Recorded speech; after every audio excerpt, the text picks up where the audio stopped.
કઠોળ એક મહત્વપૂર્ણ આહાર છે જે સ્વાસ્થ્ય માટે અનેક રીતે લાભદાયક હોય છે. તેમાં પ્રોટીન અને ફાઇબરનો સારો સ્ત્રોત જોવા મળે છે. તો શરીરને ઉર્જા પૂરી પાડે છે અને પાચન તંત્રને મજબૂત બનાવે છે. તો કઠોળ ખાવાથી બ્લડ સુગર તેમજ કોલેસ્ટ્રોલના સ્તરને નિયંત્રિત કરવામાં મદદ કરે છે અને આ સાથે જ હૃદયની તંદુરસ્તી પણ વધે છે. તો ચાલો આ કઠોળની ખાસિયત અને તેમના અજોડ ફાયદાઓ વિશે વિગતે જાણીએ. નમસ્કાર દર્શક મિત્રો, BS9 TV ન્યૂઝમાં આપની સાથે હું છું નેહા પટેલ. સોયાબીન તંદુરસ્તી માટે એક જરૂરી છે અને સાથે જ આયુર્વેદ નિષ્ણાતોની સલાહ અનુસાર સોયાબીનનું નિયમિત અને યોગ્ય માત્રામાં સેવન કરવાથી હૃદય, હાડકાં અને પાચન તંત્ર તેમજ ઇમ્યુનિટી સિસ્ટમ માટે લાભદાયક સાબિત થાય છે. તો સ્વસ્થ રહેવા માટે સંતુલિત આહાર જરૂરી છે અને જેમાં સોયાબીન પણ મહત્વપૂર્ણ છે. તો આયુર્વેદિક ચિકિત્સા મુજબ દરરોજ 100 ગ્રામ સોયાબીનનું સેવન લાભદાયી નીવડે છે. તો આ સાથે જ સોયાબીનમાં પ્રોટીન ઓમેગા-3 અને 6 બંને હોય છે. સાથે જ વિટામિન્સ A, B, D અને K1 તેમજ ફોલેટ, કેલ્શિયમ અને મેગ્નેશિયમ, ઝિંક અને કોમ્પ્લેક્સ કાર્બોહાઈડ્રેટ્સ જેવા અનેક પોષક તત્વો જોવા મળે છે.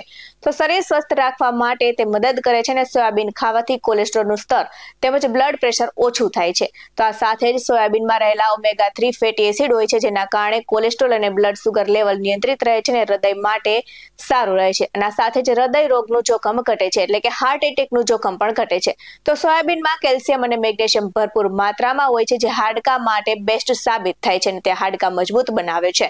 તો સાથે જ ભૂખ નિયંત્રિત રાખે છે, એટલે કે પેટ ભરેલું રાખે છે, જેના કારણે વજન ઘટવામાં પણ મદદ કરે છે અને શરીરમાં ફેટ જમા થવા દેતું નથી.